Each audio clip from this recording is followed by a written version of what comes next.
Jai Gurudev. You've done gap meditation before in Bhagavad Gita. Yeah. Those who have missed it, it's okay. It'll still be explained. Yeah, but it's easier if you already know what is gap meditation.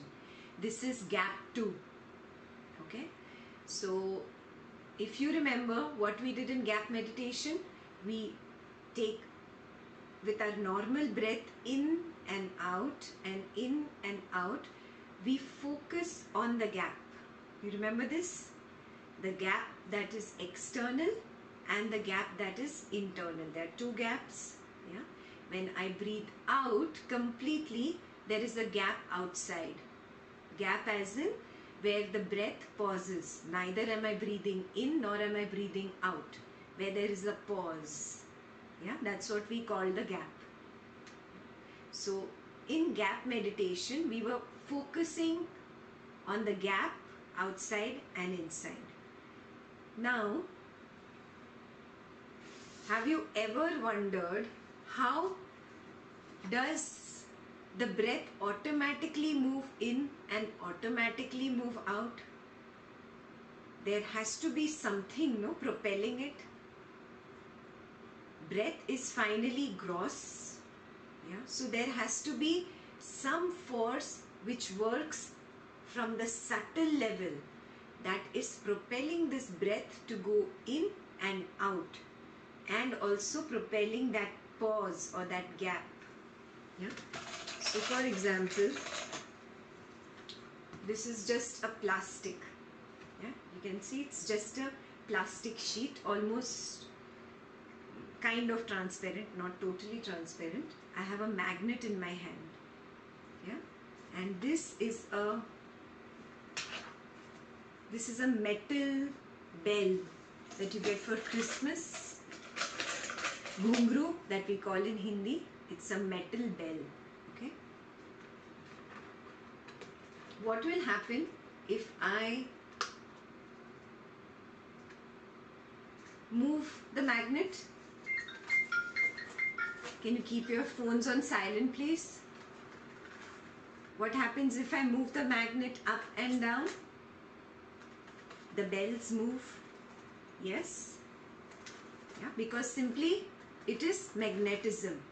So obviously there has to be some force propelling my breath in and out, which is working at a subtler level, which is working at a level which is not apparent on the external physical to me. Yeah? That force is called the prana. Are you getting it? This division that I showed you, this division is between the subtle body which is behind and the physical body which is in the front. Yeah? The breath moves in and out, propelled by the prana moving up and down in the subtle body. Are you getting it? So what is gap 2 meditation now?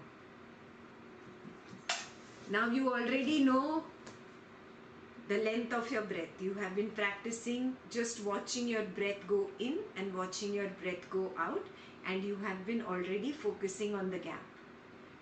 Now gap 2 meditation is observing this magnetism, this prana which is moving in and out and in and out. Yes? Only if you are 100% aware will you be able to observe it. Yeah? And don't worry, first time we might not get it. That's fine. At least let's start. Yeah? So, point number 1, what are you watching? The prana. Prana is nothing but a force which is propelling your breath. Yeah? So just keep watching your breath, and somewhere you will realize there is a force that is propelling it up and down, up and down. Got it? Yeah? So what is Rechaka? Rechaka is the exhalation. Yeah, we've done this before in Yoga Vasistha itself. Yeah. Now, exhalation within the body from inside of the lungs till the tip of the nose is called Rechaka. From the tip of the nose, it also goes out. Yeah. Till where does it go? I'll tell you the exact point. Put your two palms like this in front of your nose. Yeah. And now two more fingers, 12 fingers away from your nose. Till here the breath will come. Are you getting it? This much distance all around the body, 12 finger distance all around the body is your subtle body or the pranic body. Yeah? So your prana you can observe. If you're very sharp, you can observe the prana till this point. It's called Dwadashanta. Dwadash in Sanskrit itself means 12. Yeah? Anta means end. So the end of 12 fingers away from the physical body is a magnetic field called the Dwadashanta. We are watching the prana that is propelling the breath. Yeah? It is the force behind the breath. The more aware you become, the more strongly you can feel this force. It's like a magnetic pull. Yeah, why I really made the effort of getting this magnet and all, because this is really called a magnetic field. Yeah. So this is what we are going to observe. Now Rechaka is the exhalation from inside your lungs till the tip of the nose. And from the tip of the nose till Dwadashanta is the external Rechaka. Yeah? It's the force that is propelling your breath out. Yeah? The gap at Dwadasha Anta is called external Kumbhaka. This Kumbhaka, the gap, yeah, it's the external Kumbhaka.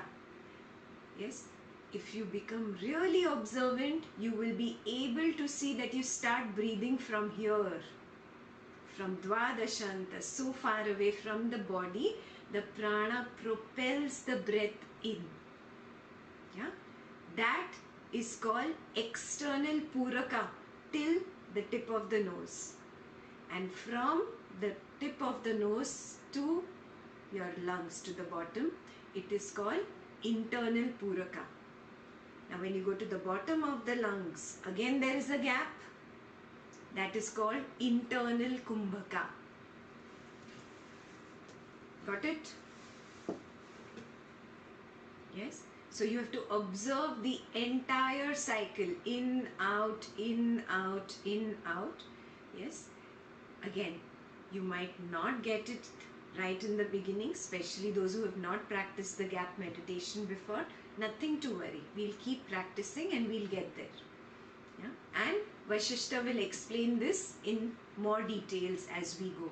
But I wanted you to do the meditation before you listen to the words, because then the words make sense. When you read them, they make more sense after you have experienced it.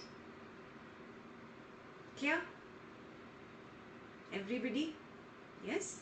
So Mitesh, can you start the chimes music? Please start it on your phone, not on the computer. And for the next 12 minutes, exactly 12 minutes, we will just observe our breath in, our breath out. We are watching the prana this time.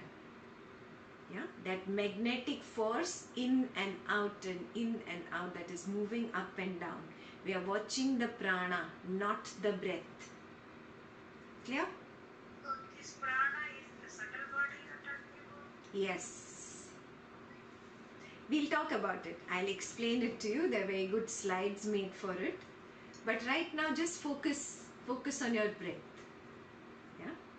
As much as possible, focus on the power that is propelling the breath to move. Okay? Ready, Mitesh?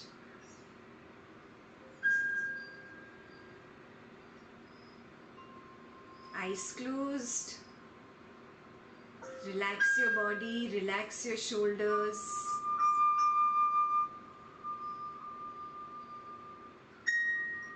And And breathe in naturally and breathe out naturally. Don't force the breath. Just watch the natural breath.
Vashishyate. Om Shanti. Shanti. Shanti.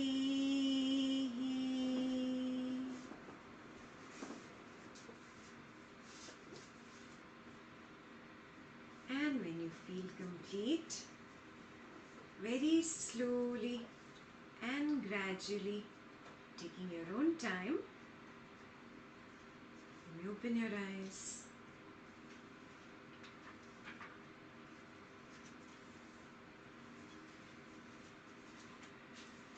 Jai Gurudev. How was it? She could feel it in the lungs, but she did not feel the prana. Right, Arunati? Yeah, I could feel the breath, but not the prana. That's okay. Until you're doing it the first time, all these people have done the gap meditation and been practicing for a while. So you'll get it. Keep practicing this. Yeah, this will come up probably by the next session. We should get to the next page. It's on the next page. So keep practicing. We have some time till we actually get to the explanation. Okay. Others?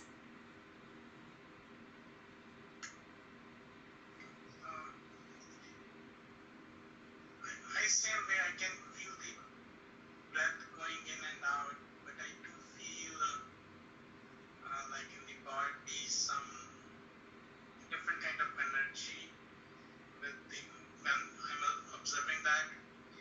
But I do have a question that, like, how do you, like, what is your sense organ?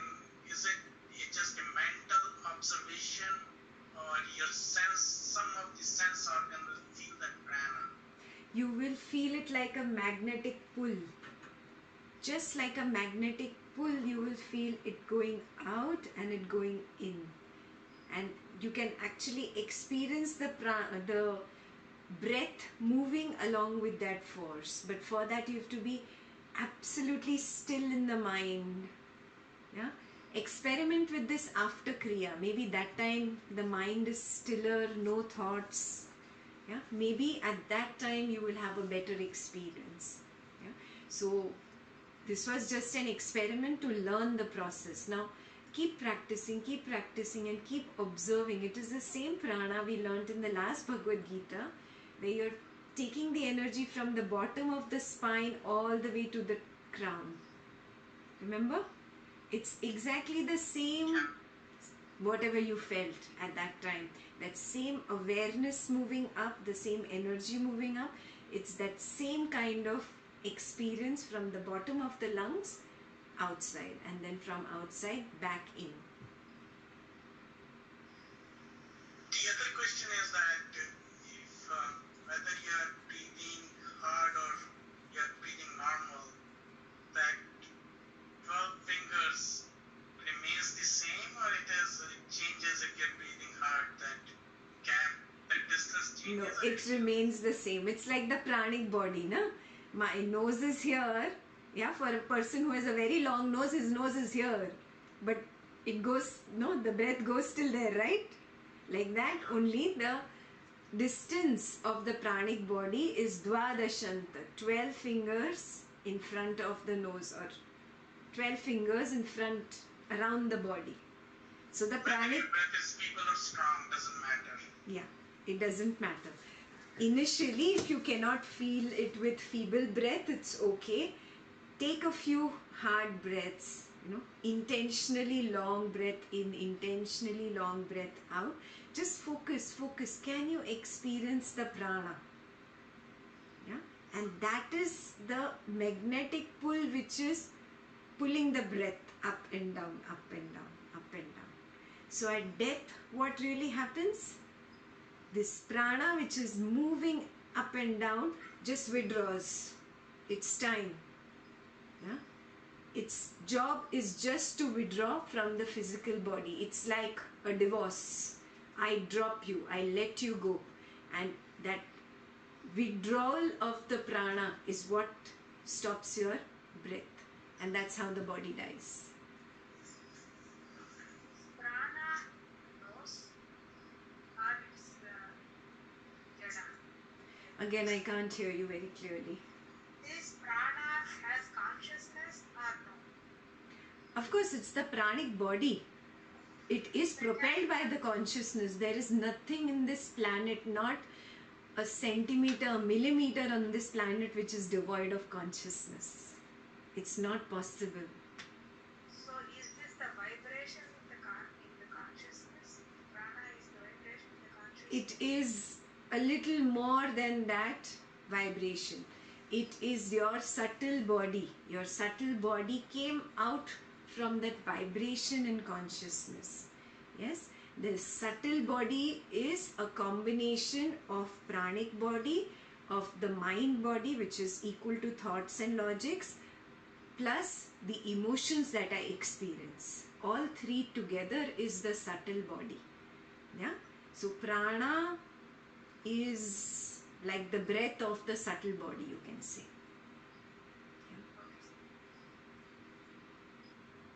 I've got a cold going on, so my throat is really bad. But I know what you're saying, and I'll practice it during my morning meditation. Huh. That's what I do after the last bhagavad, moving my chakras while I'm breathing.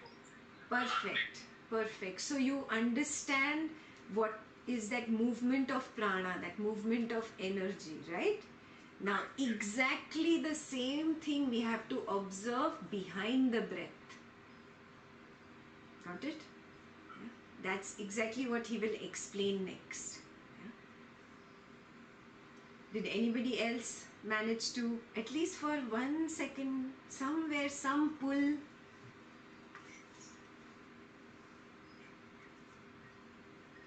So I think I was not present for the Bhagavad, but I think observing the gap was much easier, because all you had to do is wait for the breath to stop and observe that part. But when you're trying to observe this, right, my mind was lost in calculation. So it's like the closest air to my nose is going to go deepest into my lungs. So what should I be observing? I was just lost in all the definitions and everything. Like, wait a minute, sure, before even feeling there, right? Like, it's a length. So first till last out kind of thing. So I was just lost there. It's okay. I just felt a lot of like energy, like almost like pins and needles, you know. There was a strong energy. I don't know how to describe it. And I think like you talked about the prana moving up the spine, and I tried very hard not to visualize, oh, prana's moving up the spine. But today I felt almost like I don't know if this is what it was, but I felt kind of a ticklish feeling up my spine. And I don't know that it was necessarily related to my breath, but I could feel it with the breath, especially when I was taking a deep breath. I could feel some sensation in my spine, like the lower part of my spine. So I don't know what it was, so I'm having a hard time putting it in. It's okay. Yeah, it's okay. You will feel all these sensations because now you've started observing something very deep.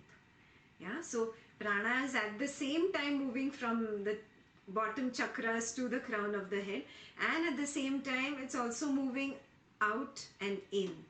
Yeah, so you can feel all these things slowly when you go deeper into the silence. You will be able to observe this energy, this pull that you were talking about. Yeah, you will be able to observe it. It's like a very magnetic kind of pull. It's not in your hands. Yeah, that's why you cannot decide, okay, I will breathe now and I won't breathe now. It's not in your hands. Yeah, it's an automatic machinery moving up and down, like a magnetic machinery moving up and down, which is propelling the breath in and out. Yeah, you will be able to experience it. Keep practicing. Is it very clear how to do it? Yeah, and what you're observing? Yeah, Why did I call it gap 2? Because at the gap, the beginning of the force is very easy to identify. Yeah? If you are taking a breath in, it's very difficult, in the middle of it to identify. But where it stops, you can identify that. And then again, how the pull begins down, you can identify that. And again, when it stops, you can identify that stop of the pull. And then again, beginning of that magnetic pull. You see what I'm saying? It's very subtle. Yeah? So practice this sometimes after, your Kriya. Do it after the long Kriya also. Everybody. It's almost like a pendulum, right? I mean, but the other way, Yeah. there's the pendulum when it goes from left to right, there's a slight gap and before it comes back to the left. Perfect. And it is really like that. It is a curve. Yeah. And this curve ends really at the forehead level. It's not at the nose. The way we think, oh, my nose is curved, so it should end somewhere here. It doesn't. The prana moves to the forehead level and stops here at the forehead. And then it goes back in. And you will observe that. Yeah. And where she says, the two ends of the pendulum, the end outside is the Dvadashanta, and the end inside is like a lotus wheel, it is called. That's how Vasistha describes it. Yeah, it is right at the lowest point of your chest, like upper abdomen. That's where you will feel it. So, how to find the lotus chakra in your body? 12, Dvadashanta. Yeah, somewhere there in your chest. Yeah. That's where the magnetic pull begins and comes out, and then from here it begins again and it goes down. Yeah. Where the Yes, it's the lowermost part of the lungs. That's where, under that, the lotus begins. It's called a lotus. That's just a description. Please don't start looking for a lotus there in your body. It doesn't exist. Yeah. It's just the chakra probably for which they call the lotus. And it's very cute to call it lotus, I think. So that's where the pull begins really. Yeah. It's between the chest cavity and the abdominal cavity in the center. Doctors can understand it at the diaphragm.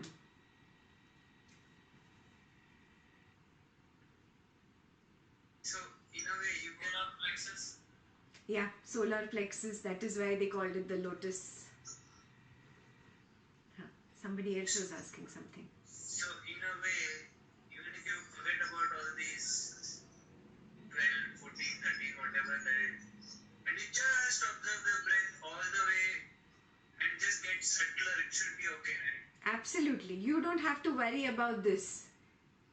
Yeah? That's what I was worried about the whole time. So sweet. Well, I don't want you to worry about it when we get there. That's why I told you already. It's there in the book. Yeah? So because Vasistha has mentioned it, I had to mention it to you. But don't worry about it. The most important thing is that you have to experience that magnetic pull and experience it at the gaps. The gap inside and the gap outside. Yeah? And the gap outside obviously is at Dvadashanta.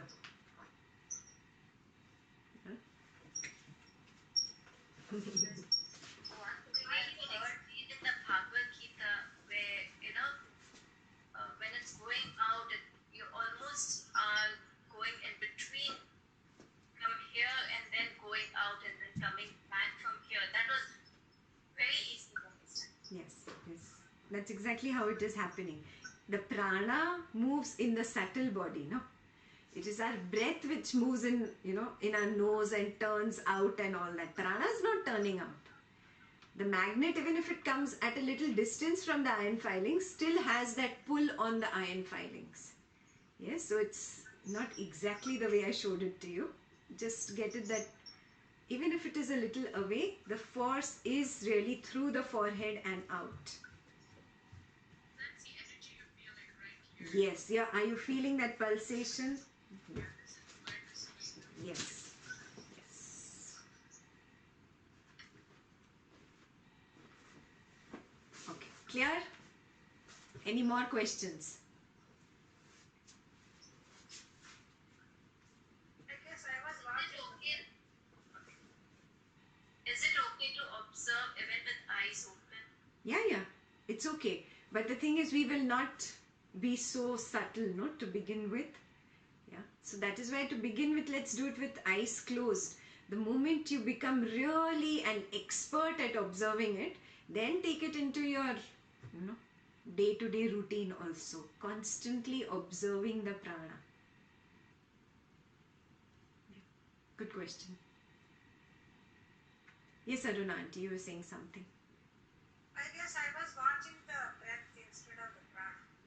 Auntie, I told you right in the beginning, not the breath. Yeah, that is the difference between that meditation that you did and what Vasistha is saying. Yeah, he's one notch up, no?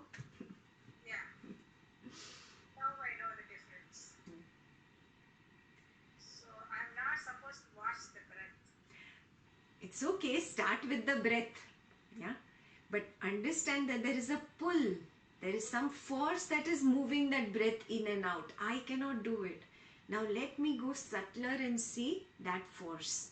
That is the prana. Got it? Keep practicing, guys. The more you practice, the easier it will be to understand Yoga Vasistha ahead when he comes to this explanation. Yeah? Okay. Venkat, you got it right, or did you just join? You got it. Okay. Take care. Who's going to start reading now? Page 242.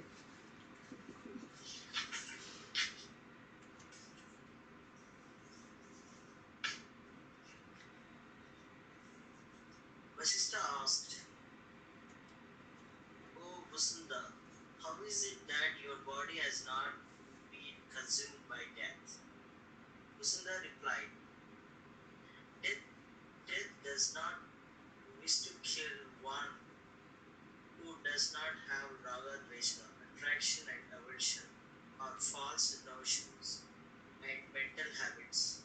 Death does not wish to kill one who does not suffer from mental illness, who does not entertain desires and hopes which give rise to anxieties and worry, who is not poisoned by greed, whose body and mind are not burned by the fire of anger and hate, who is not churned and drowned by the mill of lust, who is firmly established in the pure awareness of Brahman, the Absolute, and whose mind is not distracted like a monkey. He whose mind and the heart are established in supreme peace is not touched by the blinding evils born of lust and hate. Okay. So, death does not wish to kill one who does not have raga and dvesha. Very simple. Yeah, we've done this right from the beginning. What creates karma is raga and dvesha. Yes.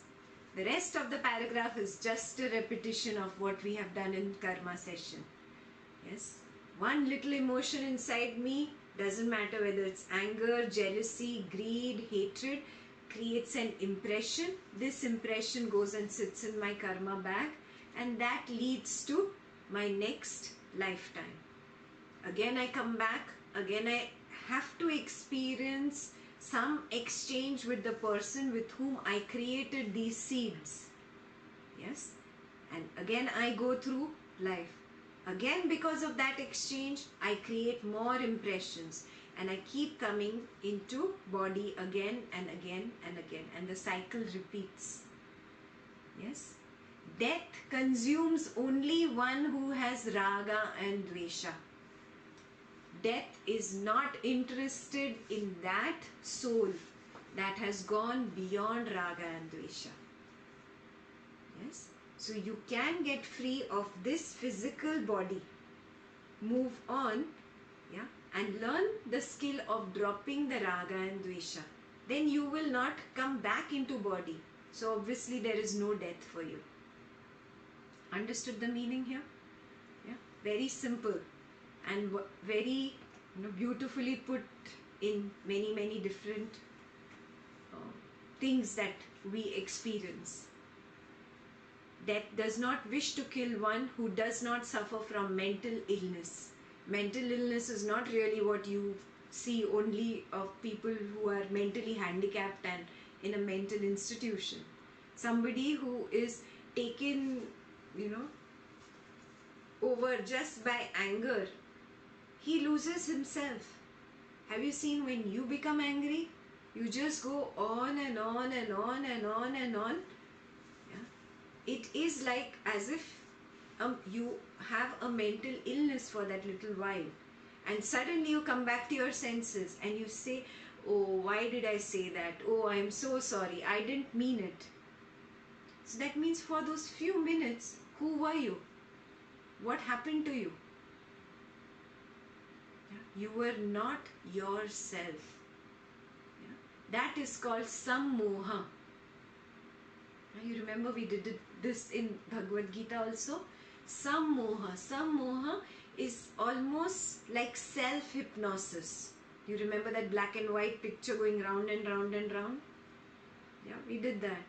When Subbu said, oh, can you put this off? It's kind of giving me a giddy feeling. Now you remember? Yeah? Sammoha, self-hypnotism. I hypnotize myself to believe that a particular concept about this person is right. This is the way he is. And right now, this person deserves to be shouted at and screamed at. And I hold on to this concept, and then I let all my anger out. And in that 10, 15, 20 minutes or whatever, 1 hour, I don't know how long you were angry, you are really a mental patient. It's a mental illness. And now I just gave you example of anger. Yeah? This is in all kinds of negativities that we experience. Yeah? You could be harboring jealousy, and out of that, come up with some conspiracy against this person and that person and do bad things and say wrong. Yeah? You could get into the competition race. Oh, he has this, I want this, I want a better car than him. Yeah? And you've seen how the mind gets deluded in these things. Oh, he has that, $1 million house, whatever, $1 billion house. I want a better house than him. These things get us totally hypnotized. That is the meaning of mental illness here. Yeah?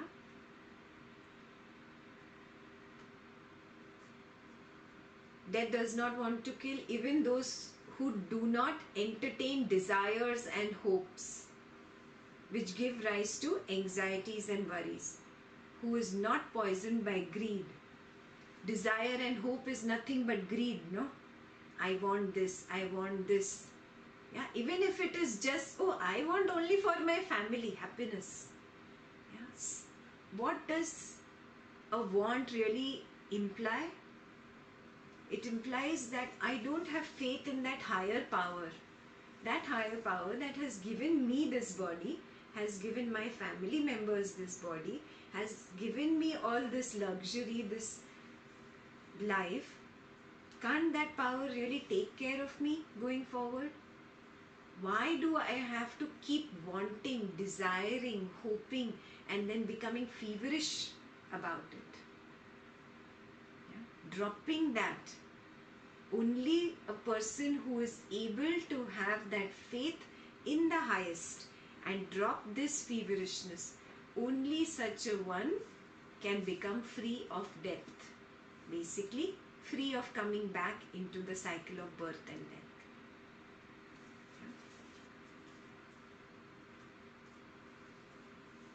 Who whose body and mind are not burnt by the fire of anger and hate, who is not churned and ground by the mill of lust.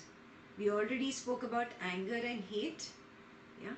Now, mill of lust is nothing but, again, sexual desire. Yeah. Constantly in the mind, if you are thinking about sex, even after completing the act, if the mind is lost in the thoughts, you're lusting. Keep observing, when will somebody lust after just another physical body?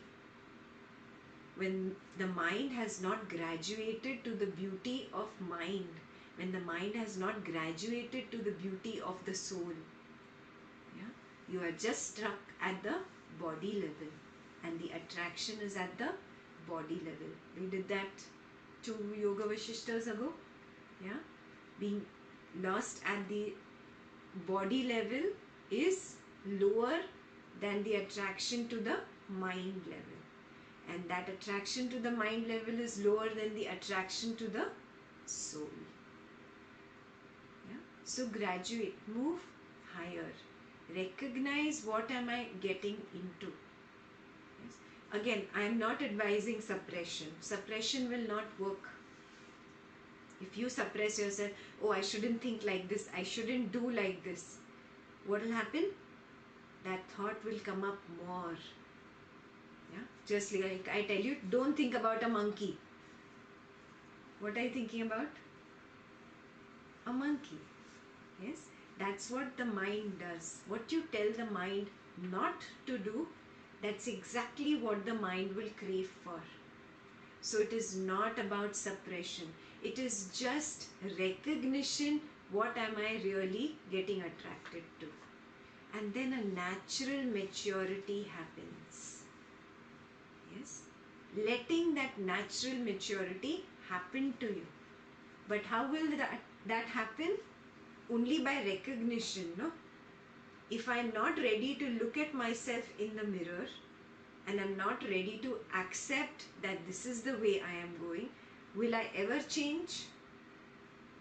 Change or transformation happens when the prerequisite step is done. The prerequisite step is of recognizing what I am doing right now, or how my mind behaves right now. Yeah? Looking into the mirror and accepting yourself as you are. Yeah? Not suppressing. Just recognizing it and accepting, yes. Otherwise, what does the mind say? Oh, she's not saying this for me, it is for the next person. Noticed? This is non-acceptance. Yeah? So recognizing, yes, I have this thing. Got it? That is the prerequisite.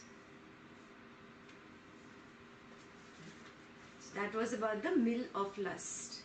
And it does not kill who? Who is firmly established in the pure awareness of Brahman, the Absolute. And whose mind is not distracted like a monkey. Established in Brahman, the Absolute means what? Okay, I know I came from that Brahman consciousness. I came from that pool of consciousness. But what's the meaning of being established in the Brahman consciousness?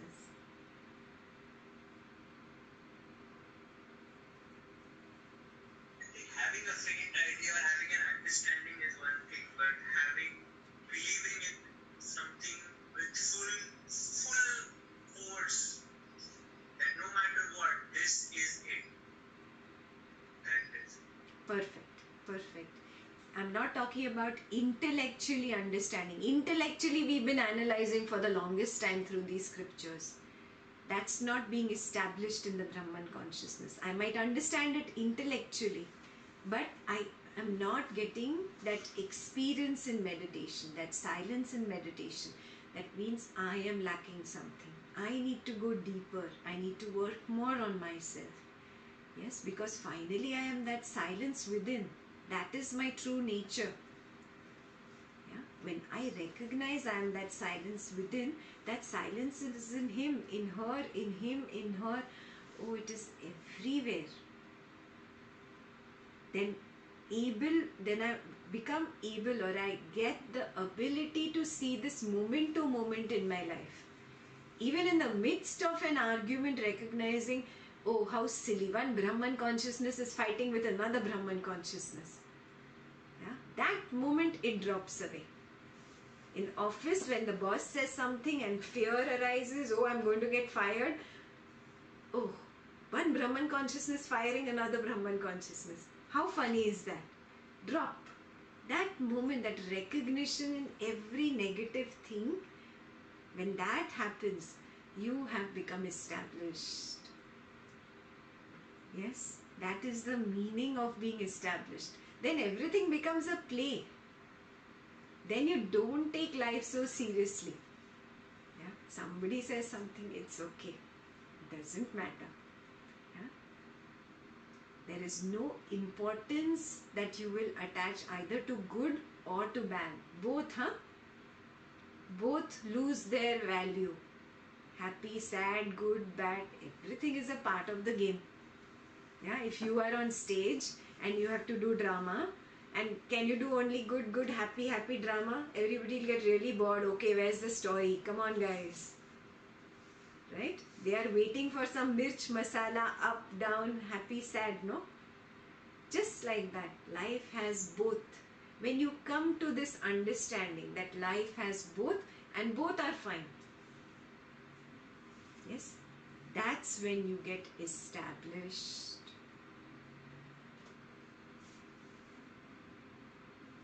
Clear? He whose mind and heart are established in supreme peace is not touched by the blinding evils born of lust and hate. Yeah? It's very easy after that. So he's given you two techniques really here. One technique is, first you start recognizing I have this negativity of lust, of worry, of hatred, of anger. Yeah, that was his first technique. Second technique, you just become established in the pure consciousness. These will fall off. You go from this way or you go from this way. You will come to the same. Yeah. It's very difficult for you to recognize the Brahman consciousness. No problem. At least start with recognizing there is anger, there is lust, there is hatred, there is worry. Start dropping, start working on that aspect. Yeah. If you find being in Brahman consciousness is easier, then go from that route. Yeah. Either ways, you will come to the same. Yeah. So now we move on to understand really how this raga and dvesha gets created. Yeah? And what really encompasses all this raga and dvesha.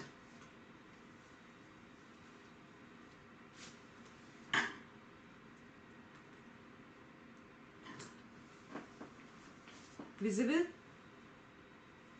Okay. That is chakras or / puryastaka. I'll tell you what it means.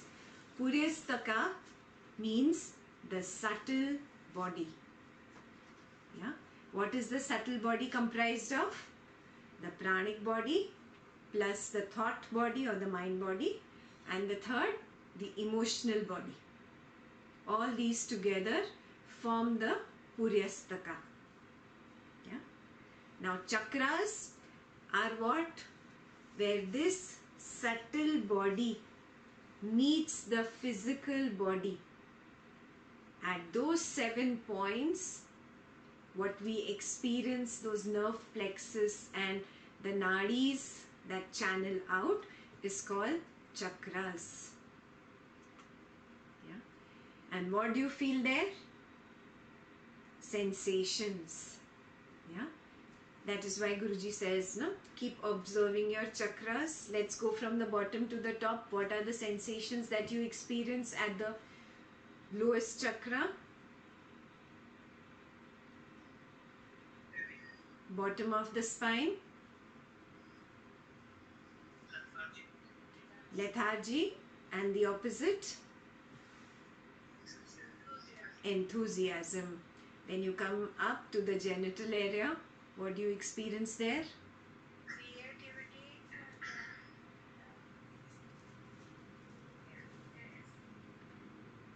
Yeah, lust and creativity. Yeah. So obviously it is the organs of production, so you will feel lust there, and the opposite side is creativity. You come to the abdomen. What are the sensations you experience in those chakras? Greed, jealousy and greed. And the positive side? Joy and generosity. Yeah. Then you come to the heart chakra.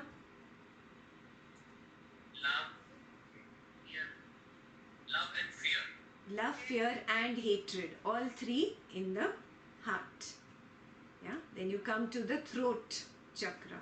Sorrow and gratitude. Yeah. Grief and gratitude in the throat. Come in between the eyebrows. anger and awareness. Anger and awareness. And top of the head? Bliss. Yeah. So at different chakras, you experience sensations. Yeah. You call them Vedana. Yeah. The original word is Vedana, but it's not the Vedana that you understand in Hindi. In Hindi, what does Vedana mean? Pain. Yeah. Pain in Hindi. But in Sanskrit, what does Vedana mean? Sensation. Yeah. Because of the contact of mind and matter at the chakras, you will experience sensations. Clear? That is Vedana. Yeah. Vedana is nothing but sensation. Now, this sensation is either a pleasant one or an unpleasant one. Correct? You cannot categorize into any third one, right? It's either sukha or it is dukkha. Sukha is a pleasant sensation. What happens to you the moment there is a pleasant sensation in some chakra? What does the mind say?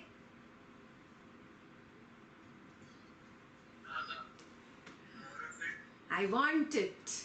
I want it. I want it. So, at the Puryastaka level, a sensation arose, sensation of sukha, yeah, which is pleasant sensation. At the intellectual level, a thought came up, vichara. The vichara says, I want this, I like this, this is good. Clear? Yeah. What happens after the mind says, I want, I like?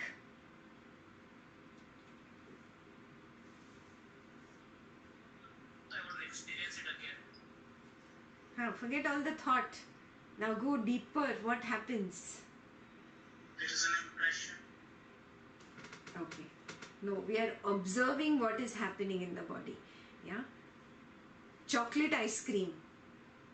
What happened? Mouth waters.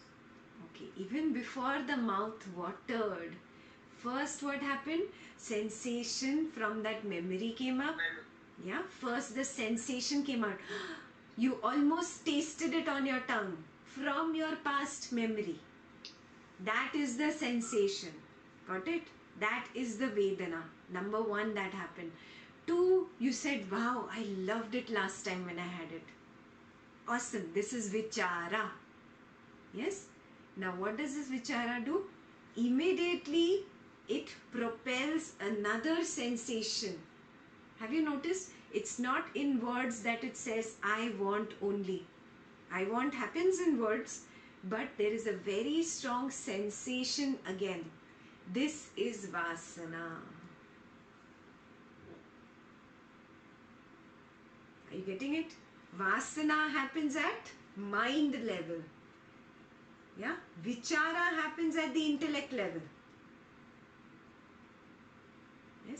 Vasana is like a force that you feel inside. Yeah? The closest is the example of sex. When you have that thought of you wanting to have sex, that sensation inside, it's not words, it's a very strong force. Yeah?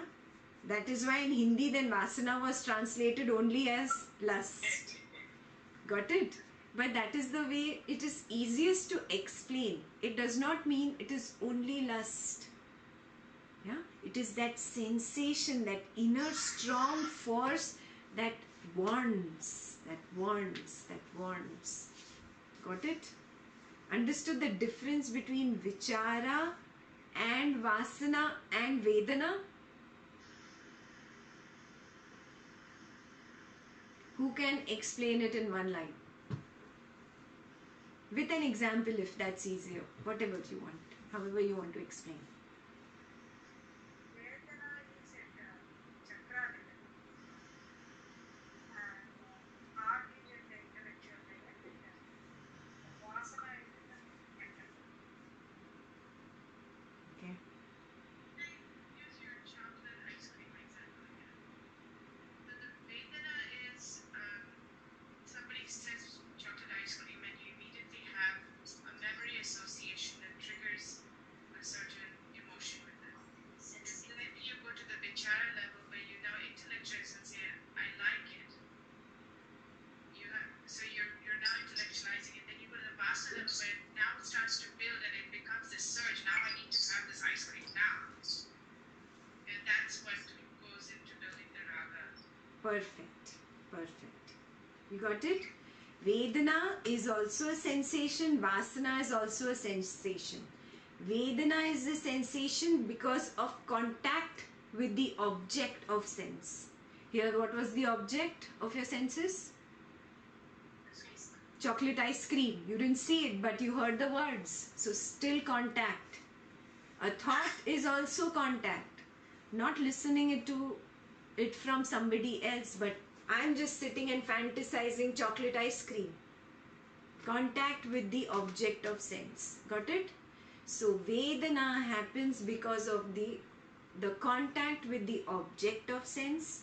Vichara is that intellectual thing that analyzes whether you like it or you dislike it.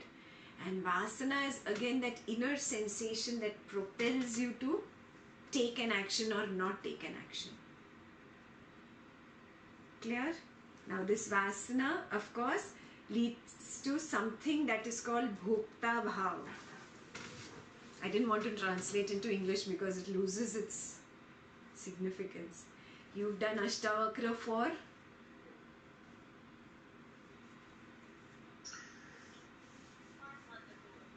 Ashtavakra for, who remembers the sutra?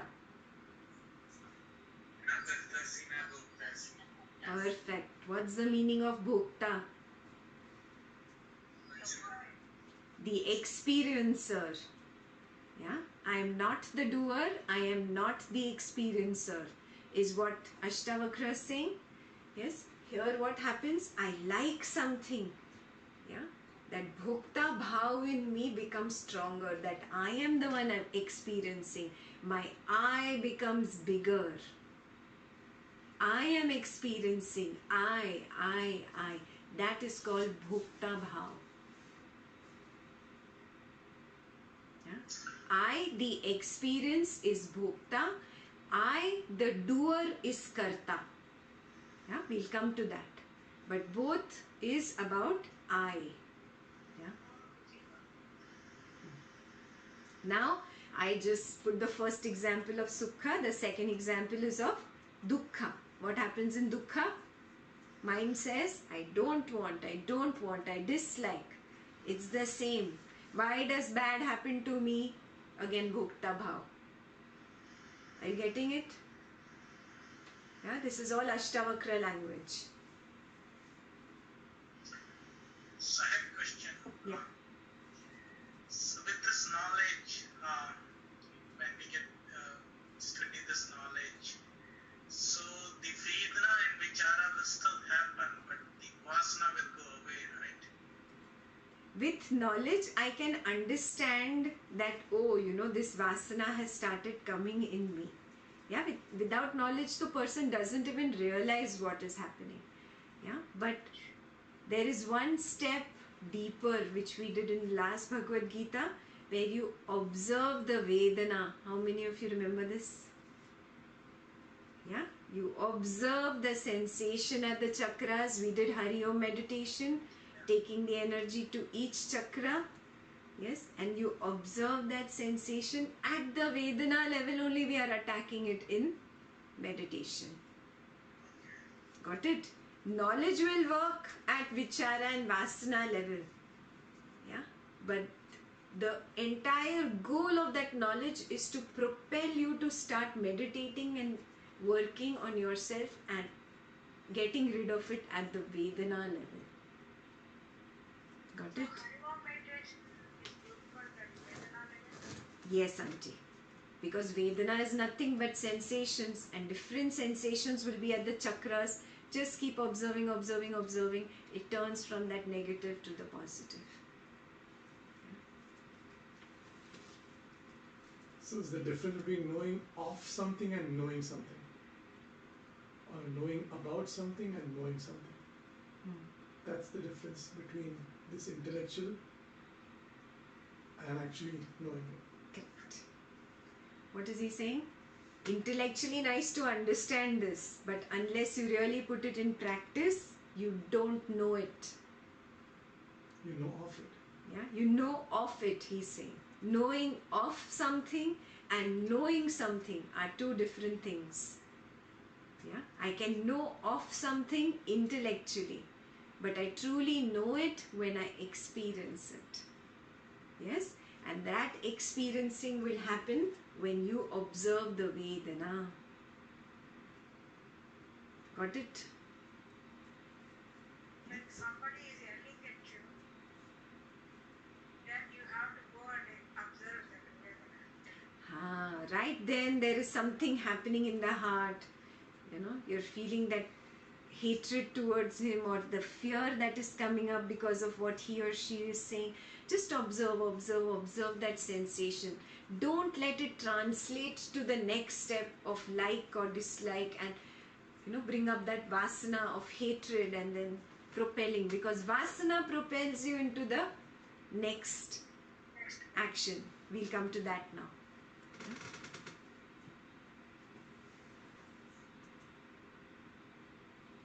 What does Bhokta Bhav say? Oh, all bad things happen to me only. This is bad. Oh, my life is horrible. Look at the other person. He is happy.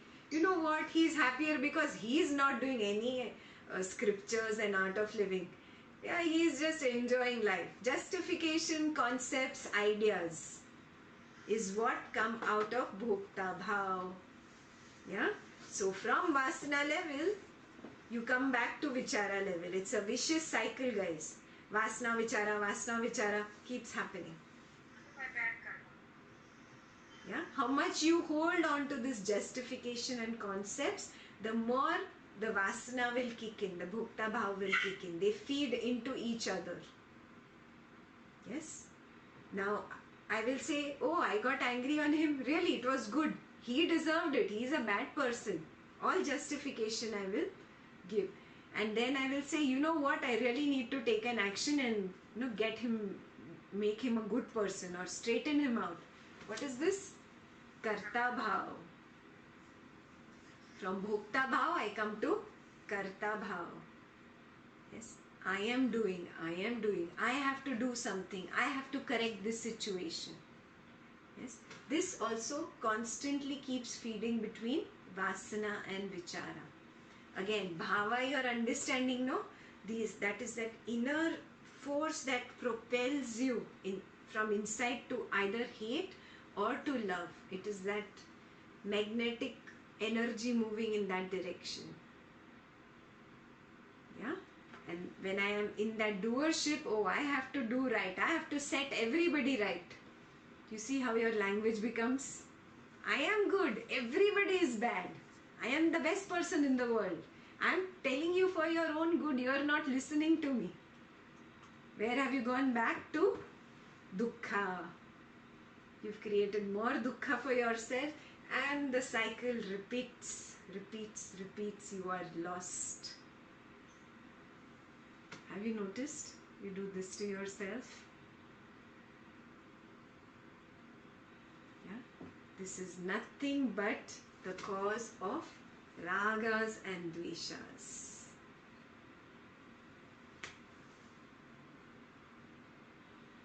These ragas and dveshas sit in my karma bag, and I carry it from one lifetime into the next, and I am trapped. Now do you understand the mechanism of the 3 V's? What are the 3 V's? Vedana, Vichara and Vasana.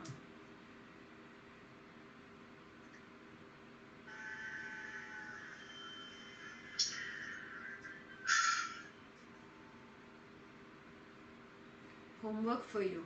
Recognize how much of this drama happens within you, and where does Bhokta Bhav and Karta Bhav kick in. Yeah? Recognize, in my work I am doing this, with my family I am doing this, for these small little things. I just want things to be in the right place or in the right order, and I start with the Bhokta Bhav. Yeah? I want to correct my son or my daughter or my family member, I start with the Karta Bhav. Yeah? Where am I messing up in life? Yeah, he gave you 2 techniques. Let's start with the first technique. Recognizing where all this is happening in my life, and where can I start making a change. Clear? Homework is clear?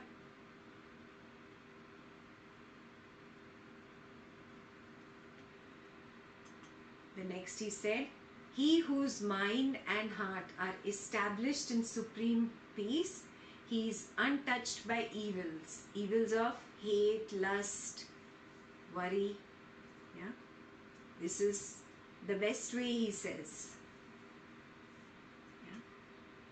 Contemplation of the self, infinite consciousness, banishes sorrow. And sorrow or dukkha is nothing but created by my own mind. Yes, I just showed you the entire equation, how you yourself are responsible either for your sukha or your dukkha. At the Vedana level, recognize it and turn it around. Recognize it and turn it around. Yeah? So homework number 2 for this week, whenever you recognize a Vedana arising, immediately Hari Om meditation. Now if you're in office or at the grocery store, you cannot close your eyes and meditate there. Just take your attention to that chakra. Yeah? Don't open your mouth till that sensation is gone. Otherwise you could say words that could hurt another person. Yeah? Just observe that boiling, that churning that is happening at that particular chakra. Just observe it. Even if you are at work, even if you are in the grocery store, you can still observe. Yeah? Observe it, let it turn around, let it calm down. When that Vedana calms down, then you take the appropriate action if it is required. Just to elaborate, Yeah. I'm just thinking out aloud. So we discussed that in Houston also. So suppose you have this Vedana and you're observing something to become cold or whatever, right? Whatever that sensation is. And it's like addiction, right? You just want to react. Yes. No matter what. So that is where the vasana is kicking in, right? Exactly. That thing, that force which is pushing you in that direction of reaction is vasana. And this force does not sit quiet by you observing the Vedana, and it doesn't go away immediately. Again it will kick in. That cycle will kick in again. Again that vasana will arise. Why the vasana will arise? Because already I created the impression of I like it or I dislike it. So even if I let go once, it will come back again.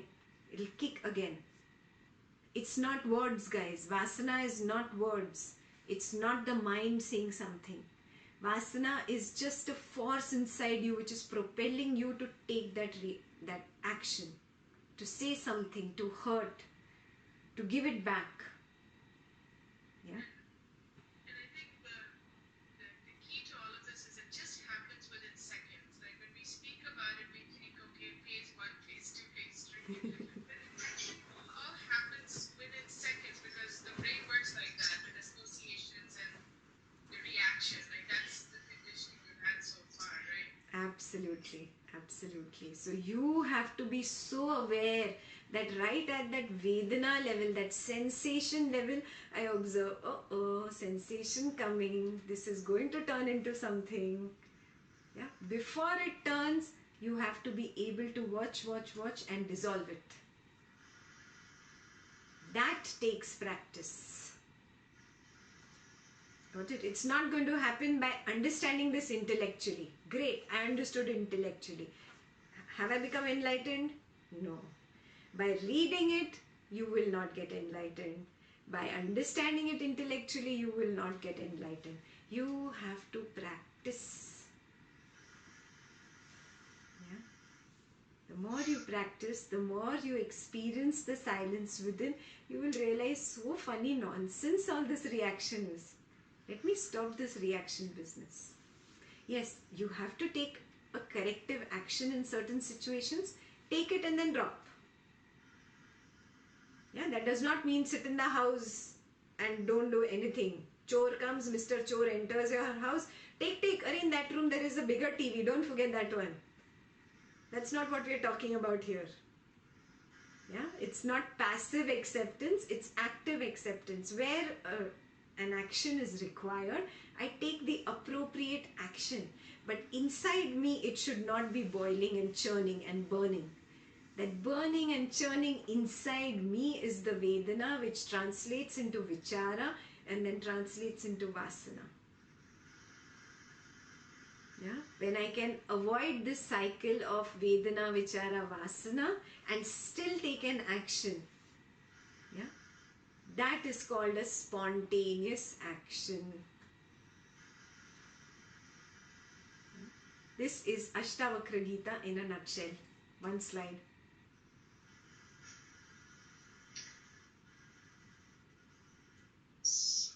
One question. So you said that the Vedana is basically a contact between physical body and subtle body, right?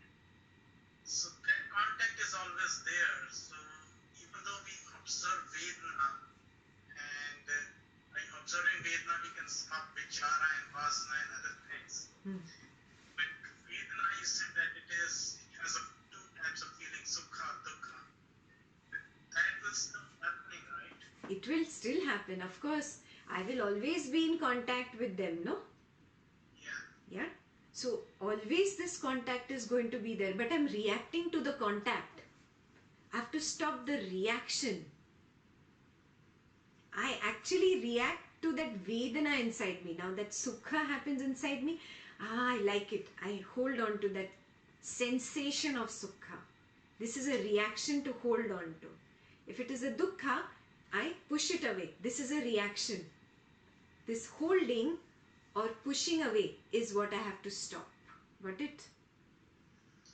That is working at the Vedana level. If I can stop this pushing away or holding on, I have won. I have won the game. It does not translate further into Vichara and into Vasana. And no impressions.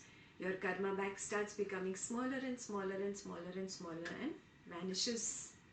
You don't come back into body again. Got it?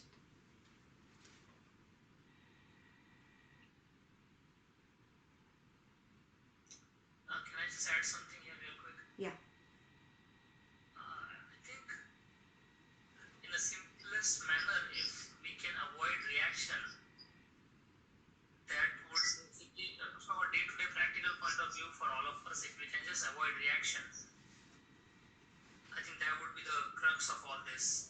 As a matter of fact, action is fine as long as you take a moment, and then that is actually not reaction, but it is an action. So there's a subtle difference between reaction and action. As long as you don't react, I think we will all get through these phases. That's true. It's not external reaction only. Internally only I have reacted. Chocolate ice cream I want. After Yoga Vasistha, I'm going to go and get a chocolate ice cream. I don't care if it's late in the night. This thought was a reaction. Are you understanding? I have not even opened my mouth. I have not told it to the person sitting next to me. In my mind, I said to myself, after Yoga Vasistha, I'm going to get up and go and get some chocolate ice cream. This is reacting to the sensation of sukha. Got it? So it's not just external reaction. Internal reaction is what leads to the external action. It has to begin here. Yeah? That is why observing the Vedana is the key. Because it's so subtle. I don't even realize the moment this Vedana translates into a Vichara. Yeah? That is why constant awareness. And the moment I notice a Vedana, observe. So we also, again I'm thinking out aloud, so won't this asana be developed also for, let's say, every day I do my sadhana from 7 to 8 a.m. And again, there is a clear-cut vedana, there is a sensation of relaxation. And that is why it could turn sour very easy. Absolutely. So it happens on the spiritual path also. Yeah, so let's say tomorrow at 7 a.m. I'm not able to do my kriya or my sadhana. That there is a feeling of irritation, like somehow it's, again, that is also like, we don't recognize that vasana could develop at a subtler level even for something which we think is good for us, Yes. but we are actually pouring into it. Perfect. Absolutely true. It could be for your sadhana, it could be for the guru, it could be for a Yoga Vasistha knowledge session, it could be for a Bhagavad Gita session. You better come with me. How dare you go to play golf? No golf. You have to come for Bhagavad Gita. Yes? That same thing, the good thing, has started creating dukkha. Yes? So it really doesn't matter whether it is a good thing or a bad thing. I have to stop this habit of reacting. Yeah, because I will not be able to really distinguish, am I reacting only to good or am I reacting only to bad? You cannot pick and choose. Oh, I'm going to stop reacting to the bad things in life and I can continue reacting to chocolate ice cream. It's okay. Yeah, you get it? Yeah, the key is the emotion, right? So are you reacting with an emotion triggering that response? Whether it's mental or it's a real action, a physical action. The emotion is the key. Correct. So again, no need to choose even the emotion. Sensation does not really translate into happy emotion, sad emotion, good emotion, bad emotion, positive or negative really. Sensation is just a sensation. Yeah? That is why the closest example is of sex. How that churning happens inside. How are you going to categorize this into good or bad? Yeah? But you want to jump in and take an action. Yeah? Dropping this habit of reacting to the sensation is the key. Got it? I'll repeat. Dropping this habit of reacting to the sensation is the key. Sensation is nothing but Vedana in Sanskrit. Dropping the habit of reacting to any Vedana or sensation is the key. Yeah? That's why I have started for the past few sessions telling you do a still kriya. Don't move. Do a Buddha kriya. So what if the legs are paining? It's only 20 minutes. Yeah, otherwise the mind goes on. It gives you an excuse to drop your kriya and go do something else. Oh, I have to do laundry. I have to do that. Come what may, I am not going to get up. I'm not going to react to all these silly thoughts that come up. This thought is also contact with an external object. Yeah, my leg has started paining in Vajrasana.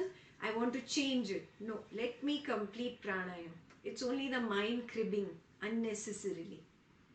Yeah, I'm sitting in kriya, I'm breathing. Now the mind says, okay, stretch out your legs, lie down. There is no need. Nobody is looking. You can lie down. You don't have to sit and meditate. Yeah, notice. Yeah, start with these small little things. I'm not going to react to all these internal thoughts that come up because of laziness, because of, whatever. Oh, my nose is itching, my hair is scratching, something silly you will do like that. Yeah. Not being 100% in meditation also takes away that opportunity to go deeper into silence. Yeah. So just 20 minutes I do a still kriya, no movement at all. Whatever position I am in, I will continue to remain in that position and not react to this mind. Yeah, starting with these small things and then bringing it into real life will help you. Got it? Can you hear me? Yes, I can hear you. Okay, I'm driving, but yeah, I agree with that. That it's also a good opportunity, when something fairly innocuous happens, like if you stub your toe, or you're in even those cold showers, it's almost a good opportunity for practice. Like just imagine, you are just hitting against the punching bag. It's just good practice for the India-Pakistan war, which is going to come. If you can just train yourself, it's just training. Like now, if you stub your toe, you should look forward to it. Like, wow, this is a great opportunity to just observe. Or even in the shower, as you're feeling all those water drops against your skin, as it hits your head, as it hits your forehead, your nose, your chin, you just observe. It's like, wow, I have a great chance to do it when, the stakes are low. So when the stakes are high, you will be ready. He always comes up with excellent examples. Yeah, look forward to it. Then what? Sukha and Dukkha become equal. Yeah, when Sukha and Dukkha become equal in life, you will become Baba Mohitji.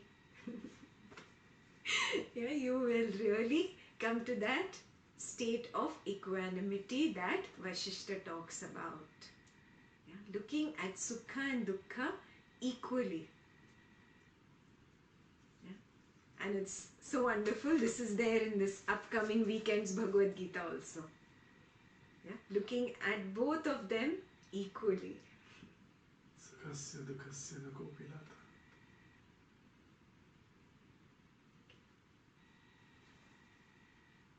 Okay, any questions? No? Okay, you got the 2 homeworks and practice the meditation. Gap 2 meditation. Don't forget about it. Yeah. As everyone goes through their vasanas and everything, can they share with the group so that everyone knows, okay, there could be a vasana in this? Like Mohit gave a very good example of something that you can sign up for, but if you're not ready to sign up and yet want to implement it, then okay, what did you implement? Chocolate ice cream is a theoretical example, but it will really help everyone if there is some practical example. Okay, Venkat did this. Okay, if he can do it for this, what are the other ways? Just Yeah. If you guys are really up for it and it's not too personal an example and you're willing to share, please share next time. We can start with a little sharing round. Yeah? Okay. Any questions? All good? Clear on the gap to meditation? Okay. Do it again tonight before going to sleep. Yeah? Just keep observing. Now there is a difference in that pull up and down when you're sitting up like this, upright, and when you are lying down. Yeah? Observe the difference in that magnetic pull, how it goes. Yeah? Some people might find it easier while lying down. Some people might find it easier to figure out when they are sitting up straight. Just experiment. Experiment in all kinds of positions, sitting wherever, doing whatever. See, can you really understand the prana shakti? Yeah? Okay, I will see you next week then. Keep practicing. Jai Gurudev.